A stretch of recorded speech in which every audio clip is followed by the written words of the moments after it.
Hello students, BSc second year के सभी students का आज की फिजिक्स ऑनलाइन क्लास में स्वागत है। सेकेंड यूनिट अपनी चल रही थी सेकेंड पेपर की थर्मोडायनामिक्स और स्टैटिक्स की।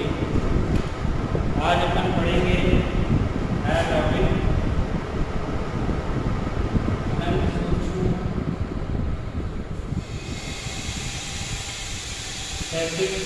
प्रक्रम।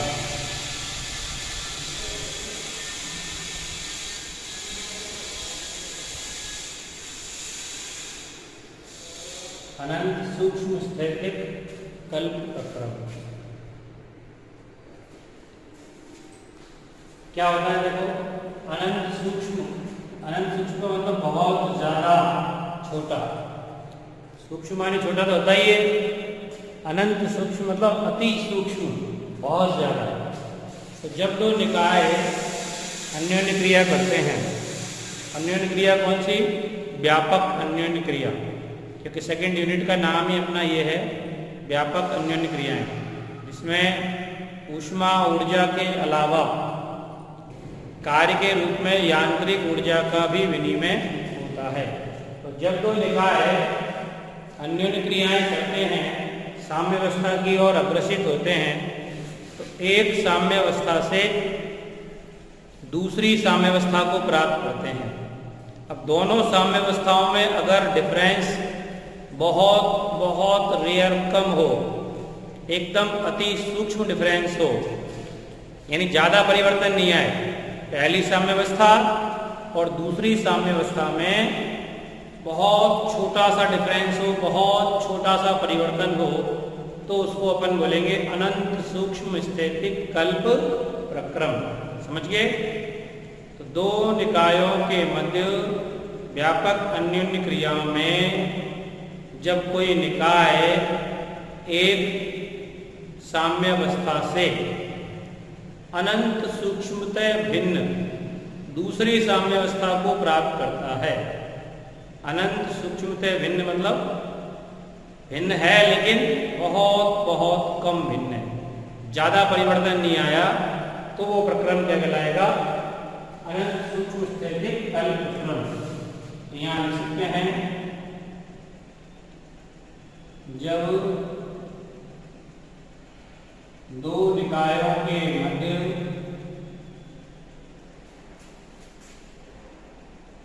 व्यापक अन्योन्य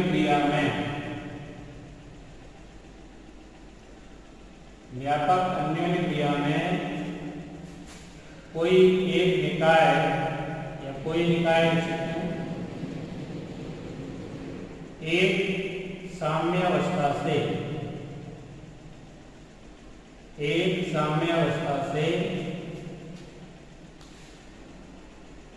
अनंत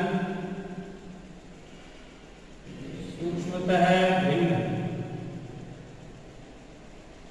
ज्यादा डिफरेंस नहीं हो, अनंत सूक्ष्मतः भिन्न दूसरी साम्यावस्था को प्राप्त करता है। एक साम्यावस्था से अनंत सूक्ष्मतः भिन्न दूसरी साम्यावस्था को प्राप्त करता है, तो इस प्रकार का प्रक्रम मतलब प्रोसेस है, प्रक्रिया है, इस प्रकार का प्रक्रम क्या कहलाता है? अनंत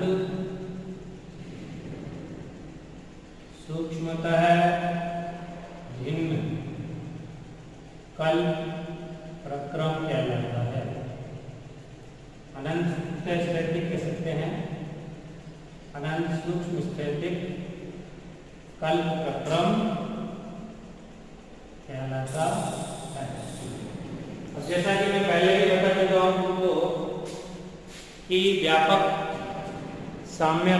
जो अन्योन्य क्रिया होती है, उसमें ऊर्जा का विनिमय एक तो ऊष्मा के रूप में और यांत्रिक ऊर्जा यानी कार्य के रूप में। और कार्य कब होगा? जब उसके बाह्य प्राचालों में क्या होगा? परिवर्तन। तो निकाय की जो अवयव व्यवस्थाओं की संख्या है, एंट्रोपी है, वो ऊर्जा के साथ बाह्य प्रचार का भी फलन होती है। क्योंकि अपन जानते हैं पहले से निकाय की अभिगम में अवस्थाओं की संख्या या ऊर्जा स्तंभ संख्या लिख सकते हैं ओम। ऊर्जा भी तथा बाह्य प्रचार जो कई सारे हो सकते हैं x1, x2, x3 dot dot x alpha bar पर निर्भर करती है। स्टार्टिंग में भी बताया था मैंने, एंट्रोपी और अवयव व्यवस्थाओं की संख्या ई और बाह्य प्रचार का फलन है, यानी ओम है ओम ऑफ ई और एक्स अल्फा बार। इसका लॉग ले लें,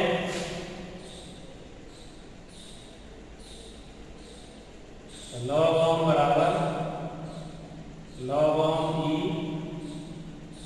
एक्स अल्फा बार। इसका अवकलन करें दोनों चरों के साथ में, दोनों चर हैं जब व्यापक अंजन क्रिया में ऊर्जा में परिवर्तन होगा, बाह्य प्रचाल में भी परिवर्तन होगा। अवकलन करने पर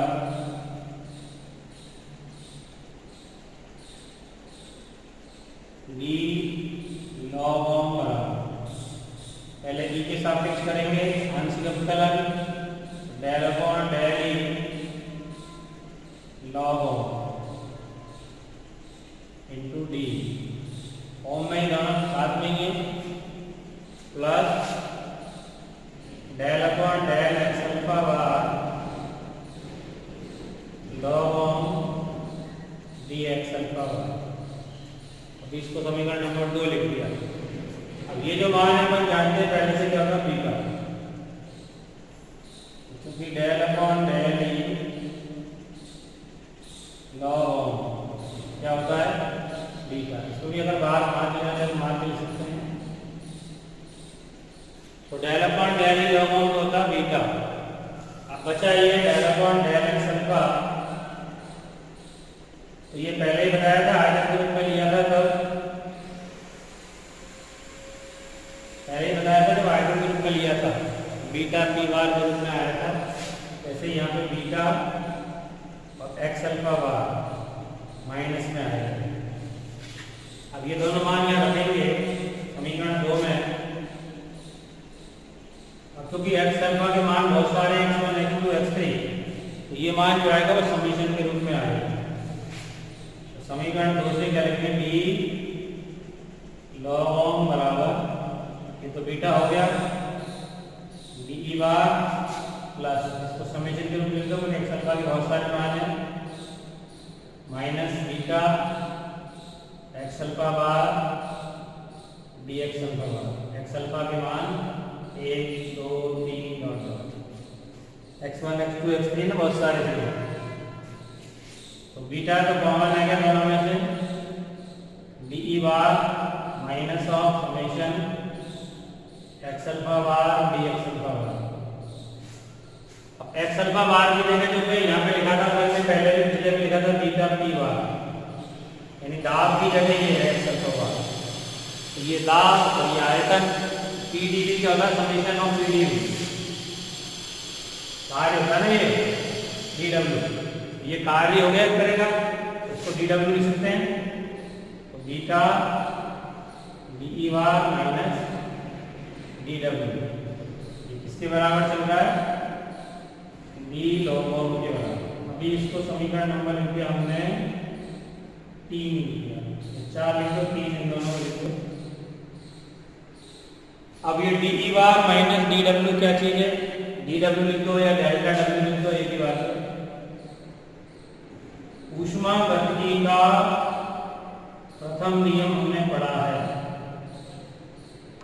ऊष्मागतिकी के प्रथम नियम से 11th में, 12th में, फर्स्ट ईयर में सब में पढ़ रखा है, केमिस्ट्री में भी है, फिजिक्स में भी है।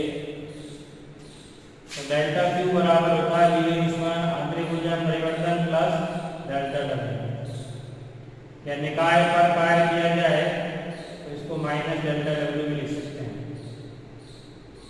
अब यू क्या है, आंतरिक हो जाइए, यहाँ भी आंतरिक हो जाइए, तो इसकी जगह डी की बाहर लिख सकते हैं।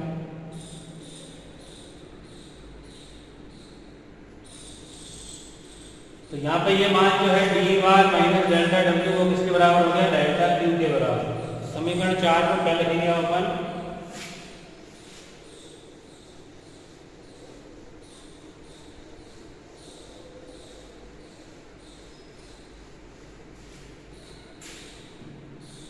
समीकरण 4 हो गया हमारा डी लॉग बराबर बीटा, और इसकी जगह क्या है, डी बार माइनस डेल्टा डब्ल्यू की जगह डेल्टा क्यू आ रहा है। अब डेल्टा क्यू बीटा बराबर क्या होगा, क्योंकि बनाम डी होगा बीटा पहचान करने से पड़ेगा,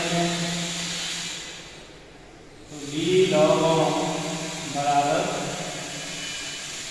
1/kt डेल्टा क्यू, ये को उधर ले आओ, डी के लॉग बराबर डेल्टा क्यू अपॉन टी।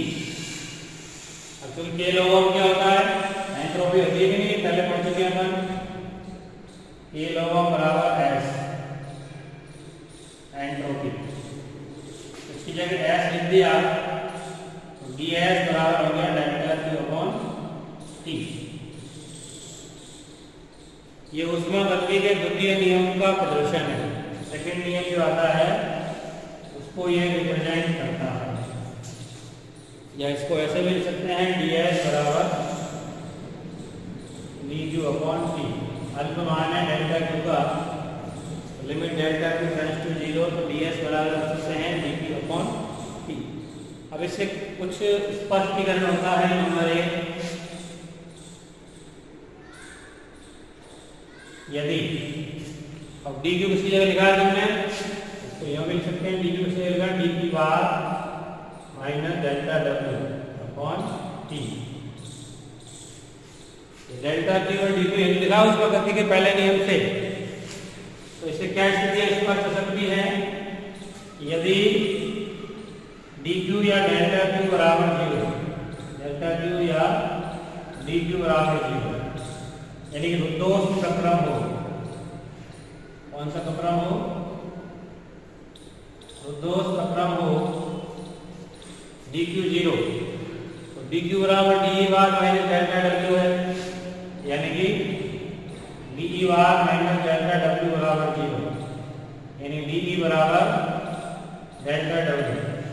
तो जो निकाय द्वारा कार्य किया जाएगा वो केवल उसकी आंतरिक ऊर्जा में परिवर्तन के बराबर होगा, जैसा कि किसमें होता है, रुद्धोष्म प्रक्रम में होता है। जो भी ऊष्मा मिलेगी निकाय को, वो ऊष्मा तो मिल नहीं रही है, डेल्टा क्यू का मान 0 है, बिना ऊष्मा लिए हुए प्रक्रम संपन्न हो रहा है, तो जो ऊष्मा 0 है तो डी बराबर डेल्टा डब्ल्यू, कार्य जो भी होगा वो आंतरिक ऊर्जा में कमी के बराबर हो जाएगा। तो इससे डी एस बराबर क्या आएगा, 0। जैसे अगर ये 0 हो गया तो डी एस बराबर 0, अर्थात निकाय की एंट्रोपी में परिवर्तन 0 होगा। मतलब क्या निकला इसका, निकाय की एंट्रोपी नियत रहेगी।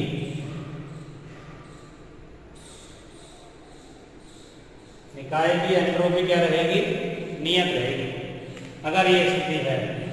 दूसरा, अगर निकाय पर कार्य निकाय द्वारा कार्य किया जाए तो डेल्टा क्यू बराबर होता है D bar plus delta W, यानी डी एस बराबर लिख सकते हैं D bar plus delta W upon T को बदल लिया है, तो टी डी एस बराबर D bar plus delta W. ऊष्मागति के पहले और दूसरे नियम का मिक्स रूप है, टी डी एस बराबर D bar plus delta W, दोनों का मिला के ये रूप है। अनंत सूक्ष्म स्थिति कल्प क्रम में ऐसा ही होगा। ठीक है। अब इसके बाद अपन इसके आधार पर एंट्रोपी परिवर्तन, माध्य एंट्रोपी या आदर्श गैस की एंट्रोपी परिवर्तन अपन याद करेंगे। ठीक है।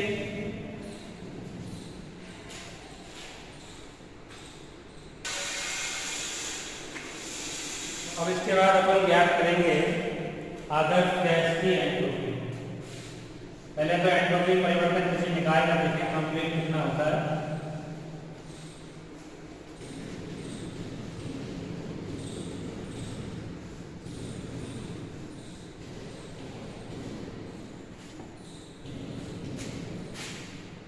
किसी निकाय की एंट्रोपी में परिवर्तन।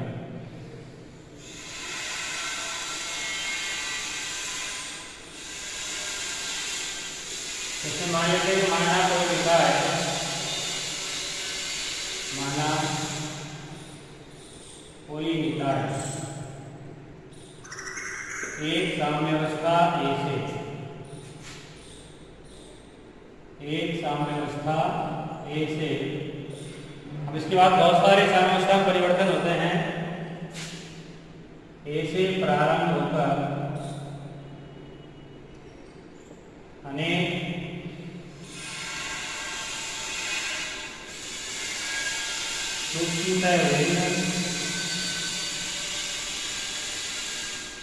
साम्यावस्थाओं को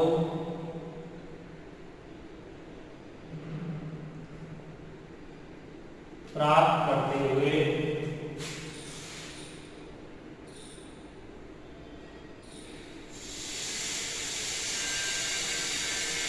साम्यावस्था बी में पहुंचता है। साम्यावस्था बी में पहुंचता है। स्टार्ट करता है एक साम्यावस्था ए से, फिर दूसरी साम्यावस्था, फिर तीसरी, फिर चौथी, फिर पांचवी, फिर छठी, ऐसे करते हुए अनेक साम्यावस्थाओं को पार करते हुए बी साम्यावस्था में पहुंचता है। तो पहले ए साम्यावस्था से S1 में, ए साम्यावस्था में एंट्रोपी मान लेते हैं जो स्टार्टिंग है SA से दूसरी साम्यावस्था में एंट्रोपी S1 है। तो जो पहला नियम लिया हमने dF बराबर dQ/dt, तो एंट्रोपी परिवर्तन कैसे लिखेंगे? एंट्रोपी में परिवर्तन S1 माइनस S। प्रारंभिक एंट्रोपी ऐसे, बाद में S1 हुई, S1 माइनस ऐसे ds की जगह आ गया बराबर। पहले उसमें मान लो डेल्टा Q1 लिए, कितने ताप पर लिए? T1 ताप। सबसे पहले उसमें भंडार से T1 ताप पर उसने डेल्टा Q1 ऊष्मा ली, जिससे उसकी एंट्रोपी हो गई SA से क्या हो गई? S1। तो एंट्रोपी में परिवर्तन कैसे लिखेंगे? S1 माइनस ऐसे बराबर डेल्टा Q1/T1। इसी प्रकार मान लो T2 ताप पर डेल्टा Q2 ऊष्मा ग्रहण करके एंट्रोपी हो जाती है H2। एंट्रोपी कितनी हो जाती है? H2 हो जाती है। तो एंट्रोपी परिवर्तन क्या लिखेंगे? एंट्रोपी में परिवर्तन H2 माइनस H1 बराबर डेल्टा Q2/T2। इसी तरह से आगे लिख सकते हैं अपन तीसरी अवस्था प्राप्त हो जब S3 माइनस H2 बराबर डेल्टा Q3/T3। तो संपूर्ण लास्ट अवस्था तक जब पहुंचेगा तो टोटल एंट्रोपी परिवर्तन कितना आएगा? कुल एंट्रोपी में परिवर्तन। तो चूंकि मैंने लिखा है कि पहली साम्यावस्था स्टार्टिंग कौन सी है? A, और अंतिम साम्यावस्था कौन सी है? B। ए से बी तक पहुंचेगा बहुत सारे परिवर्तनों के द्वारा, तो सारे परिवर्तनों का टोटल परिवर्तन एस बी माइनस एस है। टोटल एंट्रोपी परिवर्तन कितना हो गया? प्रारंभिक साम्यावस्था में एस ए थी और अंतिम साम्यावस्था में एस बी है, तो टोटल परिवर्तन हो गया S B minus S A. और ये सारे परिवर्तन जुड़ेंगे, यानी कि S one minus S A plus S two minus S one, ये वाला plus S three minus S two plus dot dot. और इनका जो मान है delta Q one upon T one plus delta Q2 upon T2 plus delta Q3 upon T3 plus dot dot. यानी कुल entropy में परिवर्तन अपन लिख सकते हैं एस माइनस एस ए बराबर, सबका योग है तो समाकलन के रूप में लिख सकते हैं डेल्टा Q अपॉन T। सारे जितने भी मान आएंगे सबके योग का योग को अपन समाकलन से दिखाते हैं, तो इस तरह से अपन टोटल एंट्रोपी में परिवर्तन लिख सकते हैं। ठीक है, अब इसी के आधार पर अपन आदर्श गैस की एंट्रोपी भी ज्ञात करेंगे। है की एंट्रोपी आदर्श गैस है, देखो आगे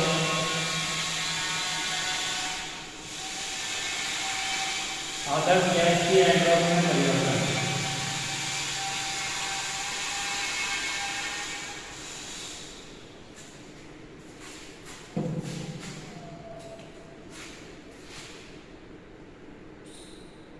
आदर्श गैस की एंट्रोपी में परिवर्तन। तो आदर्श गैस के लिए अवस्था समीकरण अपन जानते हैं P बराबर NRT होता है। तो माना कोई आदर्श गैस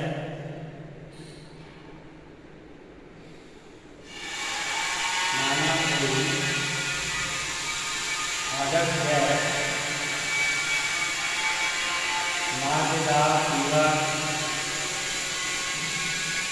आयतन B एवं ताप T पर किसी पात्र में उपस्थित है,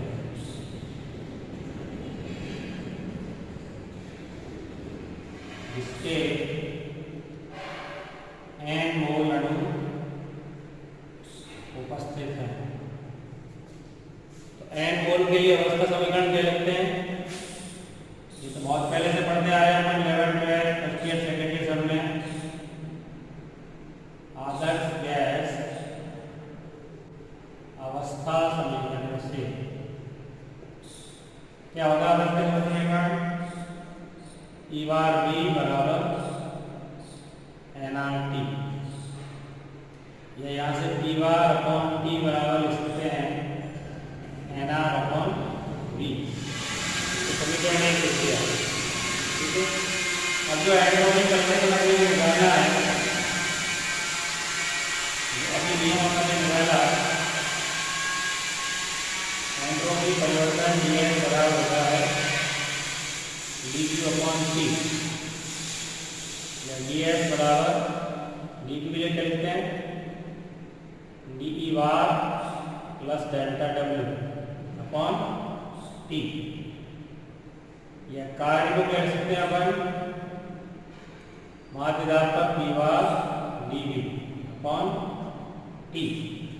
अलग अलग करके लिखते हैं इसको, तो ds बराबर हो गया dE bar upon T plus P bar upon T dV।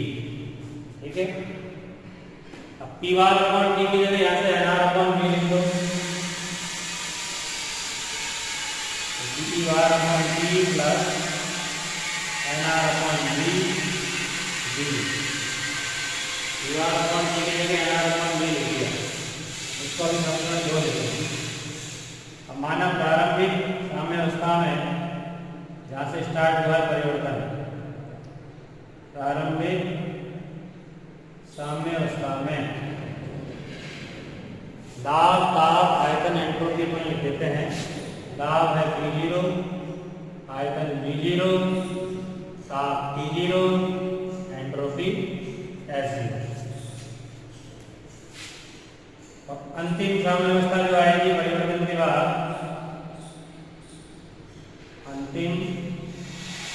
साम्य अवस्था में दाब हो जाएगा P, आयतन हो जाएगा V, ताप हो जाएगा T और एंट्रोपी हो जाएगी। तो प्रारंभिक लोअर लिमिट हो गई है, अंतिम अपर लिमिट हो गई। यहाँ से यहाँ तक परिवर्तन होना, दाब में ये, आयतन में ये, ताप में ये और एंट्रोपी में ये। तो समीकरण में कुल परिवर्तन निकालेंगे। अतः प्रारंभिक साम्य अवस्था से अंतिम साम्य अवस्था तक, प्रारंभिक साम्य अवस्था से अंतिम साम्य अवस्था तक कुल एंट्रोपी परिवर्तन। समाकलन कर देंगे इसका। एंट्रोपी की लिमिट होगी S0 से S बराबर समाकलन इसका कर दो। इसकी लिमिट क्या हो जाएगी? ताप के रूप में लिख दो लिमिट इसकी, T0 से T प्लस इसका समाकलन कर दो, आयतन की लिमिट लिख दो V0 से V, या dt बार जो आंतरिक ऊर्जा में परिवर्तन होता है इसके आयतन पर mcv dt होता है। तो dt बार की जगह ये भी लिख सकते हैं। समाकलन ds लिमिट S0 से S बराबर समाकलन dt बार की जगह mcv dt upon t limit T0 से T plus nr upon v dv limit V0 से V। या समाकलन के रूप में लिखें तो ds का समाकलन क्या आएगा? S लिमिट रहेंगे तो upper limit S, lower limit S0 S minus S0 बराबर NCV कांस्टेंट है और 1/t का समाकलन हो गया log t और लिमिट हो जाएगी T0 से T। इसी तरह यहाँ पे nr कांस्टेंट है, बाहर आ गया, 1/t का समाकलन log t, लिमिट होगी V0 से V। S माइनस S0 बराबर NCV log of upper limit T लगेंगे, lower limit T0 plus nr log V upon V।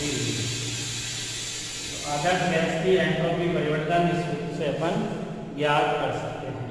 ठीक है। अब इसमें अगर दूसरे किसी और प्रक्रम में ज्ञात करनी हो, समतापीय, समायतनिक, समदाबीय, इस सूत्र से अपन निकाल सकते हैं कोई से भी परिवर्तन में। जैसे मान लो कि समतापीय प्रोसेस हो, आदर्श गैस के लिए अगर कैसा प्रक्रम हो, समतापीय,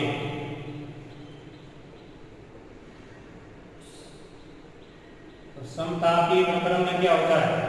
ताप नियत रहता है। ताप क्या रहता है? नियत। तो समतापीय प्रक्रम अगर है, आदर्श गैस अवस्था समीकरण Pv बराबर क्या होगा? RT होता है नियत, क्योंकि R तो ऑलरेडी नियतांक है, Pv नियत है। तो प्रारंभिक और अंतिम अवस्थाओं के लिए Pv बराबर नियत। प्रारंभिक अवस्था में P0 V0 और अंतिम अवस्था में PV मान क्या रहेगा? बराबर। तो इसको अपन P अपॉन P0 के रूप में लिख सकते हैं, V अपॉन V0 को। P0 बदल ले आओ, बराबर हो गया V0 अपॉन V। तो यहाँ से V अपॉन V0 को रिप्लेस करके क्या लिखते हैं? इसको ये लिखो V अपॉन V0 बराबर P0 अपॉन T, उसमें लिख सकते हैं।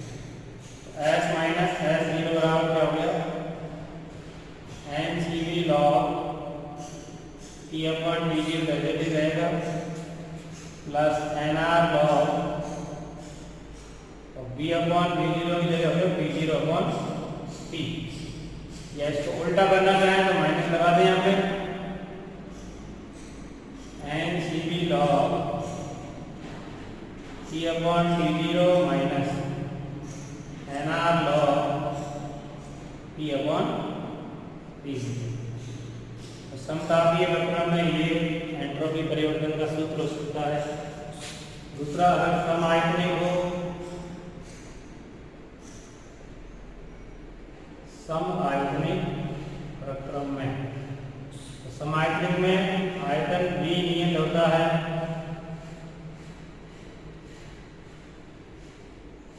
तो PV बराबर जो RT होता है उसमें क्या लिखेंगे, T को इधर ले आओ, P/T बराबर R/V, R/V पूरा नियत रहेगा। T को नीचे लिया है, B को इधर लिया, R नियत है और B आयतन में नियत हो गया। दोनों अवस्थाओं में लिखेंगे तो P0/T0 बराबर P/T। तो यहाँ से P/T0 बराबर क्या हो गया, T को इधर लिया है, T0 को इधर लिया है, तो T/T0 को रिप्लेस कर सकते हैं यहाँ से। तो एंट्रोपी परिवर्तन हो गया S - S0 बराबर NCV log P/T0 की जगह P/T0 plus NCV log V/V0। ये भी एंट्रोपी परिवर्तन का सूत्र बन सकता है। और अगर समदाबीय प्रोसेस हो, नंबर 3, समदाबीय प्रक्रम में, तो इसमें P क्या होता है, नियत। तो PV बराबर RT में P नियत है, V/T बराबर लिख सकते हैं R/T। R ऑलरेडी नियत है, P को नियत कर दिया। प्रारंभिक साम्यावस्था V0/T0 लिख सकते हैं बराबर V/T लिख सकते हैं। तो यहाँ से V/V0 बराबर T/T0 आ जाएगा। T/T0 बराबर V/V0, इसको रिप्लेस कर सकते हैं अपन। तो एंट्रोपी परिवर्तन क्या हो गया, NCV log V/V0 plus NR log V/V0। तो इस तरह से अपन इसको लिख सकते हैं। तो 3 तरह के प्रक्रम हो सकते हैं, एंट्रोपी परिवर्तन अपन ज्ञात कर सकते हैं। तो ये आदर्श गैस के लिए ही है, तीनों प्रक्रम, समदाबीय, समायतनिक और समतापीय। ठीक है, आगे का टॉपिक अगले वीडियो में डिस्कस करेंगे। तब तक के लिए आज लास्ट इतना ही काफ़ी है। धन्यवाद।